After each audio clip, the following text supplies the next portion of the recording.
નમસ્કાર વિદ્યાર્થી મિત્રો, હવે આજે આપણે પ્રકરણ નંબર 3 ધોરણ 11માં પ્રકરણ નંબર 3માં 3.7ની અંદર ડી મુદ્દો જોઈશું. જેમાં આગળ આપણે પરમાણુની ત્રિજ્યા જોઈ ગયા, આયોનિક ત્રિજ્યા જોઈ ગયા અને આયનીકરણ એન્થાલ્પી. આ કારણો આપણને વારંવાર પૂછાય છે.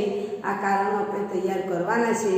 સમૂહમાં જાવ તો પરમાણુની ત્રિજ્યા વધે, આવર્તમાં પરમાણુની ત્રિજ્યા ઘટે. એવી રીતે સમૂહમાં આયનીકરણ એન્થાલ્પીનું મૂલ્ય વધે છે અને આવર્તમાં વધે છે અને સમૂહમાં ઘટે છે. એવી રીતે આયોનિક ત્રિજ્યા પણ જોયું કે જેમ જેમ ધન વીજભાર વધતો જાય એમ એમ આયોનિક ત્રિજ્યા ઘટે છે અને જેમ જેમ ઋણ વીજભાર વધે છે માથા ઉપરનું એમ એમ આયોનિક ત્રિજ્યાનું મૂલ્ય વધતું જાય છે. એના વિશે આપણે જોયું કે હવે આજે આપણે ચર્ચા કરવાના છે ઇલેક્ટ્રોન બંધુતા, જેને electron gain enthalpy small easy, electron gain enthalpy easy, electron gain enthalpy gain enthalpy કહેવામાં આવે છે. એનું ગુજરાતી નામ થાય છે ઇલેક્ટ્રોન બંધુતા.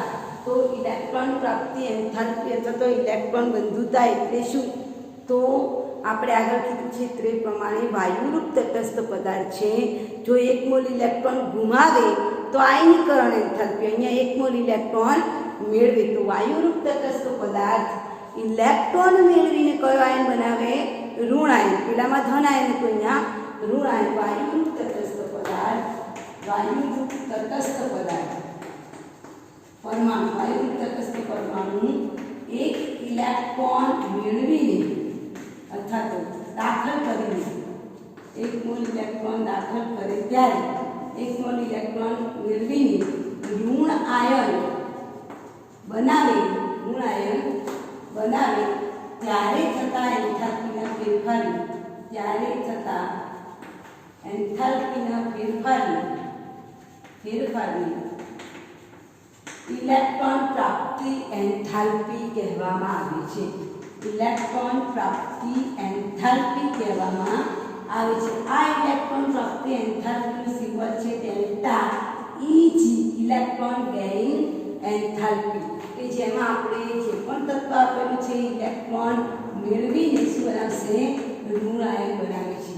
અને આ ઇલેક્ટ્રોન મેળવવાની પ્રક્રિયા કાં તો ઉષ્મા શોષક પણ હોઈ શકે, કાં તો ઉષ્માક્ષેપક પણ હોઈ શકે. એનો આધાર જે આપણે પરમાણુ કે તત્વ લીધો છે એના સ્વભાવ ઉપર આધાર રાખે છે. દાખલા તરીકે હું 17મા સમૂહના તત્વો લઉં તો 17મા સમૂહના તત્વો ફ્લોરિન, ક્લોરિન, બ્રોમિન અને આયોડિન, આ બધાની ઇલેક્ટ્રોન રચના તમે જુઓ તો ઇલેક્ટ્રોન રચનામાં અમે પરમાણુ ક્રમાંક 9 છે આનો, બરાબર? તો 1s2 2s2 2p5 તમે જોઈ શકો છો. એની પી કક્ષક સંપૂર્ણ ભરાવા માટે એને 1 ઇલેક્ટ્રોનની જરૂર પડે છે.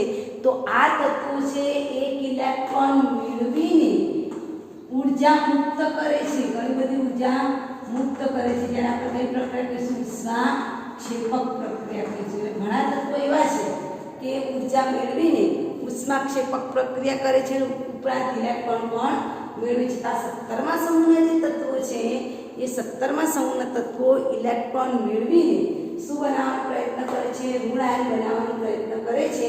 એટલે એની વિદ્યુત ઋણતા સૌથી વધુ છે. વિદ્યુત ઋણતા સૌથી વધુ છે એટલે વિદ્યુત ઋણતાનું મૂલ્ય કેવું કહેવાય? વધુ ઋણ. સૌથી વધુનો મતલબ શું થાય? વધુ ઋણ છે. વિદ્યુત ઋણતાનું મૂલ્ય સૌથી વધુ છે એનો મતલબ સૌથી વધુ ઋણ છે. જ્યારે 18મા સમૂહની વાત કરીએ, 18મા સમૂહના તત્વો કયા? તો helium, neon, argon, krypton, xenon, આ બધા તત્વો જુઓ એની છેલ્લી કક્ષામાં પી કક્ષક ભરાઈ ગયેલી છે. 1s2 2s2 2p6. હવે જો આ એક ઇલેક્ટ્રોન મેળવશે તો નવો ઇલેક્ટ્રોન નવા ઉર્જા સ્તરમાં જશે. દાખલા તરીકે નિયોનમાં હજુ પણ એક ઇલેક્ટ્રોન દાખલ કરવામાં આવે તો એના પછીનું ઊંચું શક્તિ સ્તર 3s માં એક ઇલેક્ટ્રોન દાખલ થશે અને નવા ઉર્જા શક્તિ સ્તરમાં ઇલેક્ટ્રોન જાય તો ઇલેક્ટ્રોન રચના કેવી થઈ જાય? અસ્થાયી ઇલેક્ટ્રોન રચના બને. કેવી બને? અસ્થાયી ઇલેક્ટ્રોન રચના બને છે. માટે આ તત્વો જે 18મા સમૂહના તત્વો છે એની ઇલેક્ટ્રોન પ્રાપ્તિ એન્થાલ્પીનું મૂલ્ય સૌથી ઓછું છે, ત્યારે વધારે ધન કહેવાય. સૌથી ઓછું હોય, ઓછા માટે ધન શબ્દ વાપરીશું, સૌથી વધુ માટે વધુ ઋણ શબ્દ વાપરીશું. ઇલેક્ટ્રોન પ્રાપ્તિ એન્થાલ્પીનું મૂલ્ય જ્યાં જ્યાં ઓછું લખાઈશું આપણે તો ઓછાની જગ્યાએ શું લખીશું વધુ ધન. એટલે કે 18મા સમૂહના તત્વોની ઇલેક્ટ્રોન પ્રાપ્તિ એન્થાલ્પીનું મૂલ્ય સૌથી ઓછું છે, એનો મતલબ વધારે ધન છે. સૌથી ઓછું એનો મતલબ વધારે ધન મૂલ્ય ધરાવે છે. ક્લિયર? 17મા સમૂહના તત્વો છે એ કેવા છે? વધુ ઋણ મૂલ્ય ધરાવે છે. જ્યારે 18મા સમૂહના તત્વો ઇલેક્ટ્રોન પ્રાપ્તિ એન્થાલ્પીનું મૂલ્ય સૌથી ઓછું એટલે વધુ ધન ધરાવે છે. હવે આના આધારે આપણે કારણ આપવાનું છે. આવર્તમાં ડાબી બાજુથી જમણી કારણ લખજો. કારણ નંબર લખો. કારણ નંબર 1 કે આવર્તમાં ડાબી બાજુથી જમણી બાજુ તરફ જતા ઇલેક્ટ્રોન પ્રાપ્તિ એન્થાલ્પીનું મૂલ્ય વધે છે. શા માટે? અથવા તો ઇલેક્ટ્રોન પ્રાપ્તિ એન્થાલ્પીનું મૂલ્ય વધુ ઋણ થાય છે. પ્રશ્ન લખું છું. આવર્તમાં ડાબી બાજુથી જમણી બાજુ તરફ જતા ઇલેક્ટ્રોન પ્રાપ્તિ એન્થાલ્પીનું મૂલ્ય વધે છે. કૌંસમાં લખું છું વધારે ઋણ થાય છે. વધે છે એનો મતલબ વધારે ઋણ થાય છે. વધુ ઋણ થાય છે. શા માટે? ઇલેક્ટ્રોન પ્રાપ્તિ એન્થાલ્પીનું મૂલ્ય વધે છે. શા માટે વધે છે એનું કારણ. તો આ કારણના બે મુદ્દા દરેક કોઈ પણ કારણ આ ચેપ્ટરમાંથી પૂછાય પહેલા બે મુદ્દા તો દરેકમાં કોમન જ શું આવશે? આવર્તમાં ડાબી બાજુથી જમણી બાજુ જઈએ તો પરમાણુ ક્રમાંક વધે. શોર્ટમાં લખું છું. પરમાણુ ક્રમાંક વધે છે.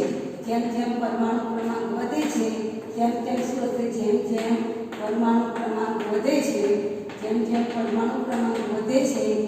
તેમ શું વધે છે? કેન્દ્રનો વીજભાર વધે છે.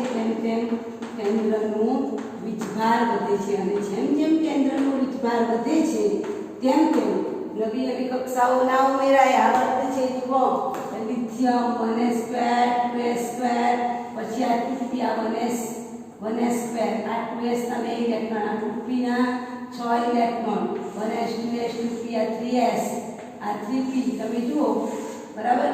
તો જ્યારે તમે આ આવર્તમાં ડાબી બાજુથી જમણી બાજુ જાઓ છો ત્યારે એક જ કક્ષાની અંદર તમે જુઓ ઇલેક્ટ્રોન આ એક જ કક્ષા p કક્ષક છે એમાં ઇલેક્ટ્રોન ઉમેરાય છે. બરાબર.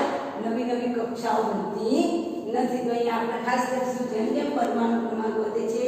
નંબર 2 તેમ તેમ કેન્દ્રનો વીજભાર વધે છે. નંબર 3 જેમ જેમ કેન્દ્રનો વીજભાર વધે છે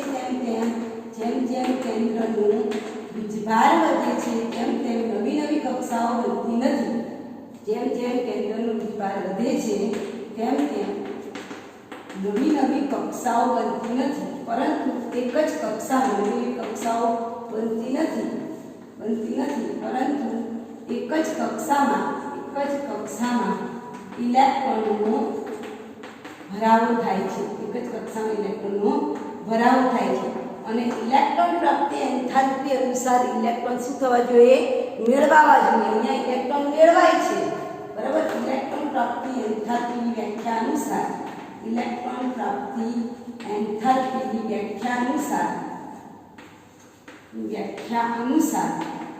વધુને વધુ ઇલેક્ટ્રોન એક જ કક્ષામાં મેળવાય છે.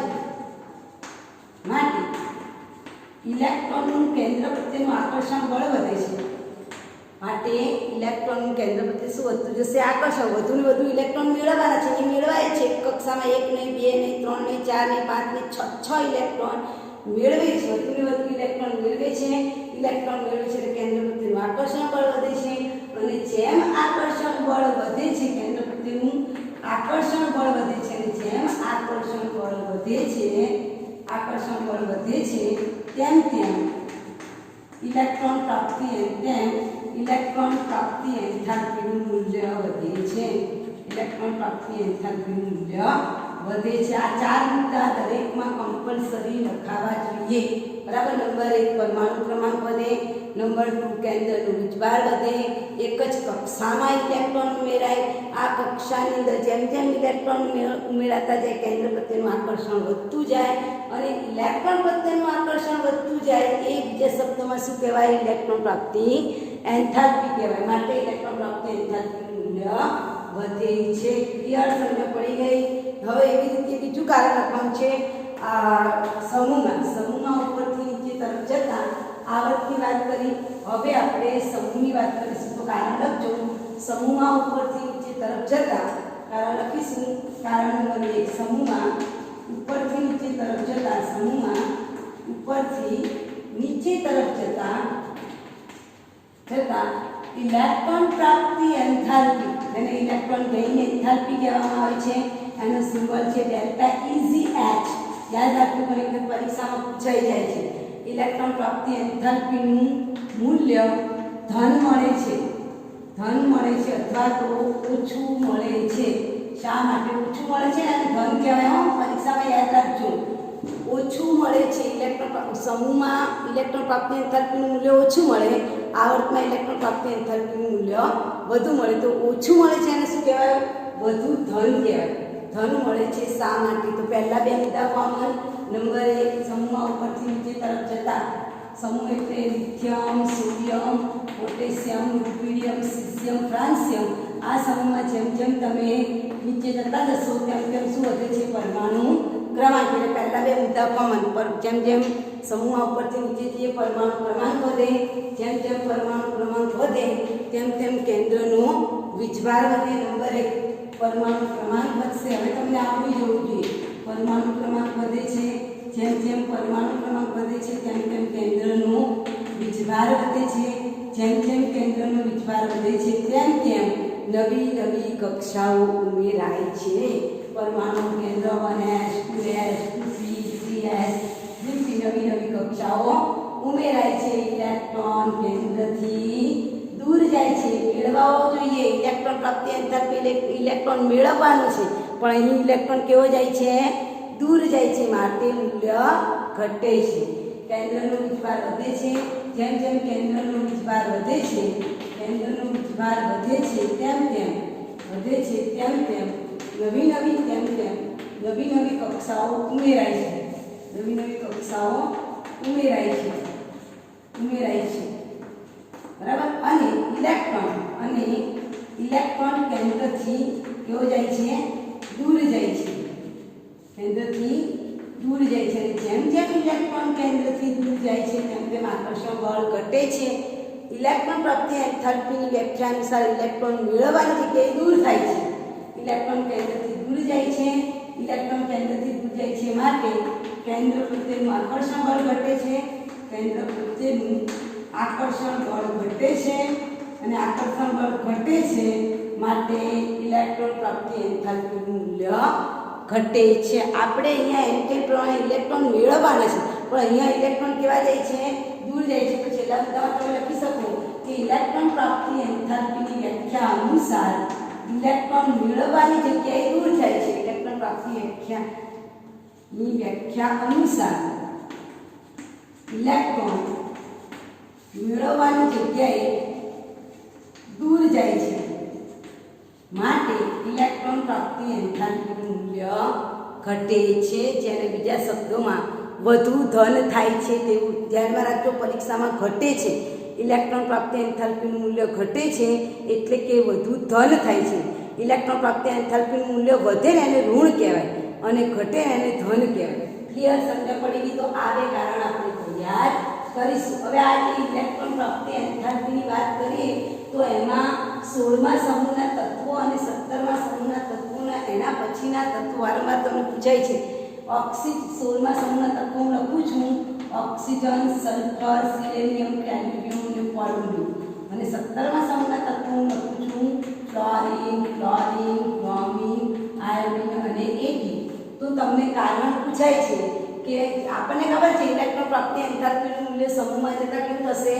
ઘટે છે. ઉપરથી નીચે તરફ જતા ઘટે કે નહીં? હમણાં જ કારણ આપણે આપ્યું. તો ઓક્સિજન કરતાં કોનું ઓછું હોવું જોઈએ? સલ્ફરનું ઓછું હોવું જોઈએ. એવી રીતે ફ્લોરિન કરતાં કોનું ઓછું હોવું જોઈએ? ક્લોરિનનું પણ ઓછું આવવાની જગ્યાએ વધારે છે. શા માટે?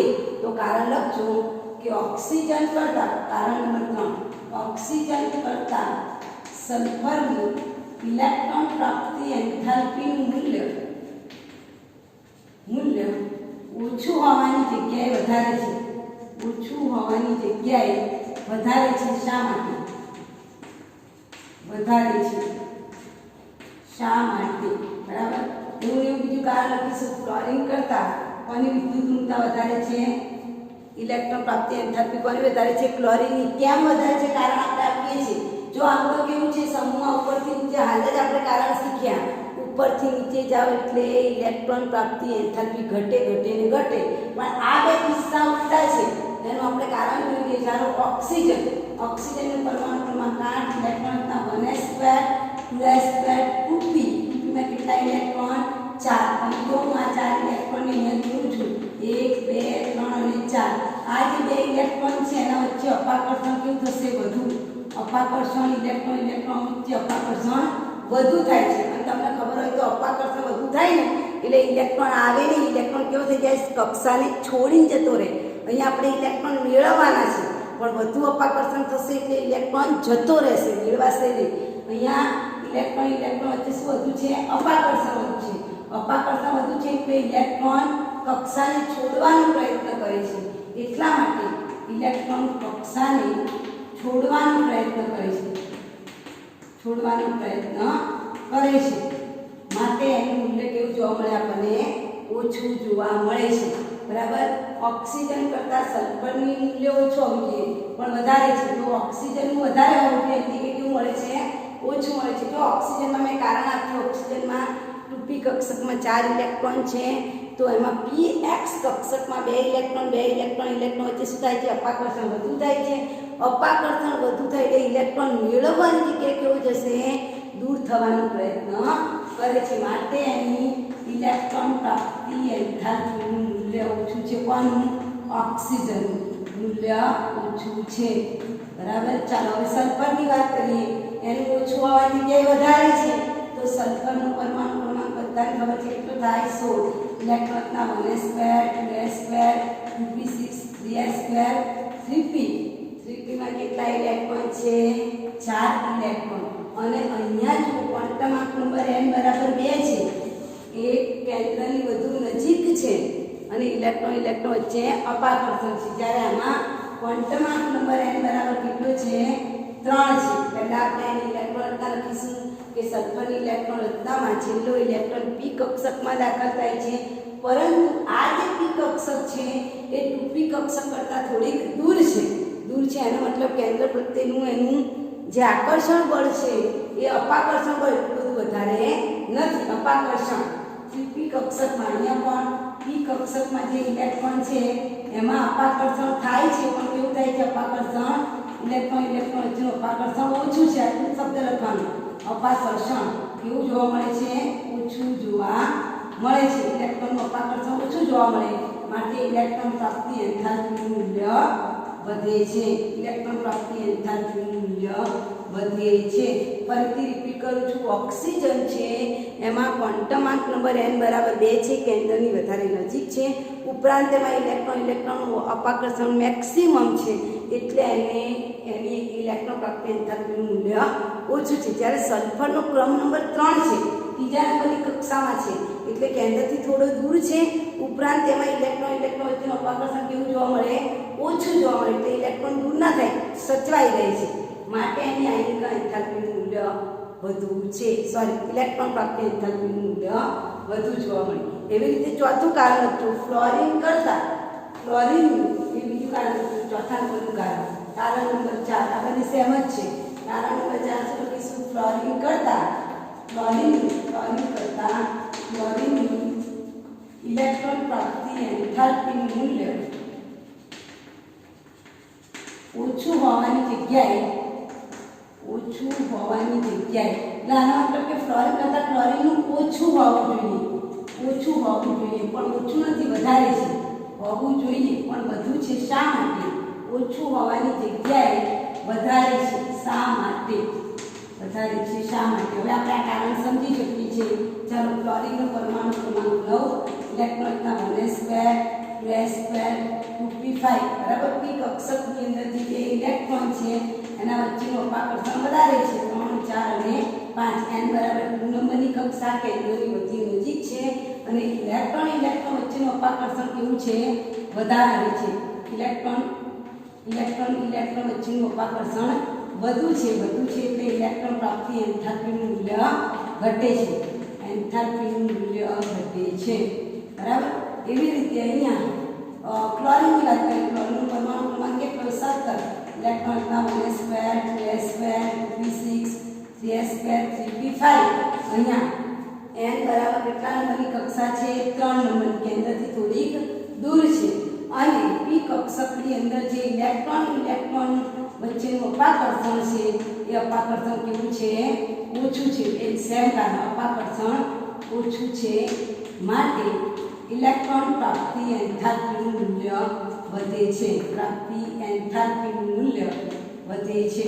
બરાબર. આ બે કારણ આપણે યાદ રાખવાના. એના આધારે તમને પરીક્ષામાં કોઈ પણ પ્રશ્ન પૂછી શકાય કે ફોસ્ફરસ, ક્લોરીન અને સલ્ફરમાંથી સૌથી વધારે ઇલેક્ટ્રોન પ્રાપ્તિ એન્થાલ્પીનું મૂલ્ય કોનું છે અને શા માટે, એના આધારે એને ગોઠવો. તો આપણે આ પ્રશ્ન બરાબર યાદ રાખીશું. ત્યાર પછી છે વિદ્યુત ઋણતા. વિદ્યુત ઋણતા એટલે શું? એની વ્યાખ્યા આપણે જોઈએ. વિદ્યુત ઋણતા એટલે શું? તો વિદ્યુત ઋણતા એટલે રાસાયણિક બંધ બને છે ત્યારે બધા બે પરમાણુઓ પોતપોતાને એક ઇલેક્ટ્રોન આપીને શું બનાવે છે? સહસંયોજક બંધ. એટલે રાસાયણિક સંયોજનમાં જે સહસંયોજક બંધમાં રહેલું જે સહિયારું ઇલેક્ટ્રોન છે એ ઇલેક્ટ્રોનને કોઈ એક પરમાણુ ખેંચી લે. ફોર એક્ઝામ્પલ, હું હાઇડ્રોજન અને ફ્લોરિનની વાત કરું તો હાઇડ્રોજન અને ફ્લોરિન વચ્ચે બંધ બન્યો છે. બરાબર. આ સહસંયોજક બંધ છે. એક ઇલેક્ટ્રોન હાઇડ્રોજને આપ્યું છે, એક ઇલેક્ટ્રોન ફ્લોરિને આપ્યું છે, એટલે સહસંયોજક બંધ છે. બંને એક ઇલેક્ટ્રોન આપીને સહસંયોજક બંધની રચના કરી છે. પણ બંધમાંના ઇલેક્ટ્રોન યુગ્મો જેની વિદ્યુત ઋણતા વધારે, બંધમાંના બે ઇલેક્ટ્રોન યુગ્મમાં ફ્લોરિનની વિદ્યુત ઋણતા વધારે છે એટલે બંધમાંના બે ઇલેક્ટ્રોન ફ્લોરિન તરફ ખેંચાય છે. આ વૃત્તિને શું કહેવાય? વિદ્યુત ઋણતા કહેવામાં આવે છે. ફરીથી રિપીટ કરું છું. વિદ્યુત ઋણતા એટલે રાસાયણિક સંયોજનમાં સહસંયોજક બંધથી જોડાયેલું ઇલેક્ટ્રોન યુગ્મ, સહસંયોજક બંધમાં રહેલું ઇલેક્ટ્રોન યુગ્મ કોઈ એક પરમાણુ તરફ ખેંચાઈ જાય એને કેવું કહેવાય? વિદ્યુત ઋણતા કહેવામાં આવે છે. વિદ્યુત ઋણતાની વ્યાખ્યા શું થાય કે સહસંયોજક સહસંયોજક બંધમાં સહિયારું ઇલેક્ટ્રોન યુગ્મ કોઈ એક પરમાણુ તરફ ખેંચાય, કોઈ એક પરમાણુ તરફ ખેંચાય છે, ખેંચાવાની વૃત્તિને વિદ્યુત ઋણતા કહે છે. વિદ્યુત ઋણતા કહેવામાં આવે છે. આપણે જેમ આયનિક એન્થાલ્પી માપી શકીએ છીએ, ઇલેક્ટ્રોન બંધુતા માપી શકીએ છીએ, તેમ વિદ્યુત ઋણતાને માપવું મુશ્કેલ છે. તેમ છતાં પણ વિદ્યુત ઋણતા માપવા માટેના માપક્રમ છે પાઉલિંગ માપક્રમ, મૂલિકન ચાફે માપક્રમ, એલરોડ-રેચો માપક્રમ. 3 માપક્રમ છે. એટલે આ પણ બીજો પ્રશ્ન કે વિદ્યુત ઋણતાને માપન માટેના માપક્રમના નામ જણાવો. વિદ્યુત ઋણતા માપવા માટે કયા માપક્રમ છે? પાઉલિંગ માપક્રમ, નંબર 2 મૂલિકન ચાફે માપક્રમ, અને ત્રીજો છે એલરોડ-રેચો માપક્રમ, આ 3 માપક્રમ દ્વારા આપણે વિદ્યુત ઋણતાને માપી શકીએ છીએ. પરંતુ સૌથી વિશ્વસનીય 1922માં અમેરિકન વૈજ્ઞાનિક પાઉલિંગે જે માપક્રમ આપ્યું છે એ માપક્રમ સૌથી વિશ્વસનીય છે અને એના આધારે વિદ્યુત ઋણતાના મૂલ્યો તમને આપેલા છે. તો પાઉલિંગ માપક્રમ અત્યારે આપણે વાપરીએ છીએ, જેમાં આપણે અહીંયા લખીએ છીએ lithium, beryllium, boron, carbon, nitrogen, oxygen, fluorine અને નિયોન. અને પાઉલીના માપક્રમ અનુસાર સૌથી વધારે વિદ્યુત ઋણતા ધરાવતું તત્વ હોય તો એ છે ફ્લોરિન. 17માં 18મા સદના તત્વો પાસે તો ઇલેક્ટ્રોન ભરાઈ ગયા છે એટલે ઇલેક્ટ્રોન મેળવતા નથી કે ગુમાવતા નથી, નિષ્ક્રિય છે. આને આપણે કાઢી નાખીએ. આને વિદ્યુત ઋણતાનો ક્રમ આપેલો છે કોણે? વૈજ્ઞાનિક પાઉલિંગે. અને એ વિદ્યુત ઋણતાનું મૂલ્ય આવું છે. જુઓ, લિથિયમનું વિદ્યુત ઋણતાનું મૂલ્ય 1, બેરિલિયમનું 1.5, બોરોનનું 2, કાર્બનનું 2.5, નાઇટ્રોજનનું 3, ઓક્સિજનનું 3.5 અને સૌથી હાઈએસ્ટ મૂલ્ય કોનું છે? ફ્લોરિનનું છે. તો સૌપ્રથમ 1922ની અંદર અમેરિકન વૈજ્ઞાનિક પાઉલિંગે આપણને પાઉલિંગ માપક્રમ આપીને કહ્યું કે સૌથી વધારે વિદ્યુત ઋણતા કોની છે? ફ્લોરિન એ ઇલેક્ટ્રોન યુગ્મને સૌથી વધુ પોતાની તરફ ખેંચવાની વૃત્તિ ધરાવે છે. અને આના આધારે આપણે કારણ લખવાનું છે. કારણ લખજો. આ વર્ગમાં ડાબી બાજુથી જમણી બાજુ તરફ જતા વિદ્યુત ઋણતાનું મૂલ્ય વધે છે. શા માટે? તો તમને બધાને કારણ આવડી જાય. પહેલા બે મુદ્દા કોમન. નંબર 1 શું વધે છે? પરમાણુ ક્રમાંક વધે છે. આવર્તમાં ડાબી બાજુથી જમણી બાજુ પ્રશ્ન લખી દો પહેલા. આવર્તમાં ડાબી બાજુથી જમણી બાજુ તરફ જતા વિદ્યુત ઋણતામાં ડાબી બાજુથી આવર્તમાં ડાબી બાજુથી જમણી બાજુ તરફ જતા વિદ્યુત ઋણતાનું મૂલ્ય વધે છે. મૂલ્ય વધે છે શા માટે? તો નંબર 1 શું આવશે? પરમાણુ ક્રમાંક. હવે શોર્ટમાં લખીશ. પરમાણુ ક્રમાંક વધે છે. જેમ જેમ પરમાણુ ક્રમાંક વધે છે તેમ તેમ કેન્દ્રનો અસરકારક વીજભાર વધે છે. અને જેમ જેમ કેન્દ્રનો અસરકારક વીજભાર વધે છે નવી નવી કક્ષાઓ બનતી નથી. એક જ કક્ષામાં નવી નવી કક્ષાઓ બનતી નથી. એક જ કક્ષામાં ઇલેક્ટ્રોનનો ભરાવો થાય છે. અને ઇલેક્ટ્રોનનો ભરાવો થાય છે એટલે શું થાય? કેન્દ્ર પ્રત્યે ઇલેક્ટ્રોનનું આકર્ષણ બળ વધે ને એ ઇલેક્ટ્રોનને ખેંચવાના જ છે આપણે. ઇલેક્ટ્રોન પ્રત્યે કેન્દ્ર પ્રત્યે ઇલેક્ટ્રોનનું કેન્દ્ર પ્રત્યેનું આકર્ષણ બળ વધે છે. એક જ કક્ષામાં ઇલેક્ટ્રોનનો ભરાવો થાય છે અને ભરાવો થવાના કારણે કેન્દ્ર પ્રત્યે ઇલેક્ટ્રોનનું આકર્ષણ બળ વધે છે. આકર્ષણ બળ વધે છે. વિદ્યુત ઋણતાની વ્યાખ્યા અનુસાર શું થવું જોઈએ? વધુને વધુ આકર્ષણ થવું જોઈએ. વ્યાખ્યા અનુસાર ઇલેક્ટ્રોન ખેંચાવાની વૃત્તિ વધુ છે. ખેંચાવાની વૃત્તિ વધારે છે. માટે ઇલેક્ટ્રોન ખેંચાવાની વૃત્તિ વધારે છે. કેન્દ્ર પ્રત્યેનું આકર્ષણ બળ વધુ છે. માટે વિદ્યુત ઋણતાનું મૂલ્ય વધે છે. હવે આપણને ખ્યાલ આવી ગયો છે ને વિદ્યુત ઋણતાનું પ્રમાણ લખ્યો તો લિથિયમ, બેરિલિયમ, બોરોન, અને સૌથી વધારે વિદ્યુત ઋણતા કોની છે? ફ્લોરિનની છે. એવી રીતે સમૂહનું કારણ લખું. સમૂહમાં ઉપરથી નીચે તરફ જતા વિદ્યુત ઋણતાનું મૂલ્ય ઘટે છે. સમૂહમાં કારણ નંબર 2 સમૂહમાં ઉપરથી નીચે તરફ જતા વિદ્યુત ઋણતાનું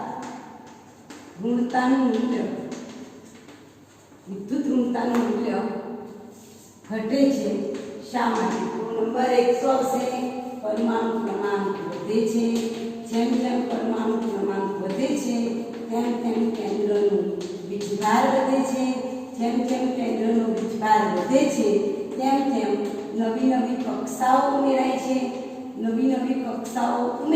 કક્ષા ઉમેરાય છે એટલે ઇલેક્ટ્રોન કેન્દ્રથી કેવો જાય?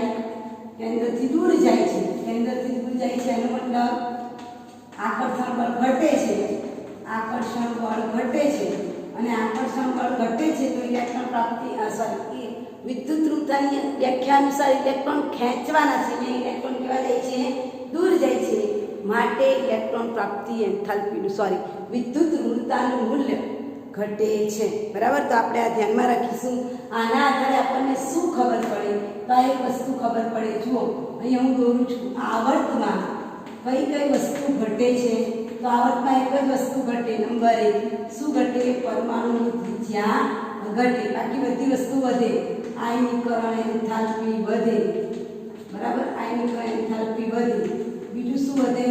ઇલેક્ટ્રોન બંધુતા વધે, જેને ઇલેક્ટ્રોન પ્રાપ્તિ એન્થાલ્પી કહેવાય, એ પણ વધે. અને ચોથું વિદ્યુત ઋણતા પણ વધે. આટલું તમારે યાદ રાખવાનું. એક જ વસ્તુ ઘટે છે આવર્તમાં વધે. આ કારણ વારંવાર પૂછાય છે. આટલું તમારા આવર્ત માટે મૂકી નાખવાનું, યાદ રાખવાનું. આવર્તમાં પરમાણુ ત્રિજ્યા જ ઘટે, બાકી બધી વસ્તુ વધે. એવી રીતે સમૂહમાં પણ તમારે યાદ રાખવાનું. સમૂહમાં આનાથી ઊંધું થાય. સમૂહમાં એક જ વસ્તુ વધે. શું વધે? પરમાણુની ત્રિજ્યા વધે, બાકી બધી વસ્તુ ઘટે. એટલે આયનીકરણ એન્થાલ્પી ઘટે, વિદ્યુત ઋણતા ઘટે, ઇલેક્ટ્રોન પ્રાપ્તિ એન્થાલ્પી ઘટે. બરાબર? પ્રાપ્તિ એન્થાલ્પી ઘટે. એનો મતલબ શું થાય કે જો તમે આવર્તમાં ડાબી બાજુથી જમણી બાજુ જાઓ તો અધાતુનો ગુણધર્મ વધે. કઈ બાજુનું? અધાતુ. પી બ્લોકના એલિમેન્ટ S તરફથી તમે P તરફ જાઓ ધાતુના ગુણધર્મમાં વધારો થાય, આવર્તમાં ડાબી બાજુથી જમણી બાજુ જાઓ કયા ગુણધર્મમાં વધારો થાય? અધાત્મિક ગુણધર્મમાં.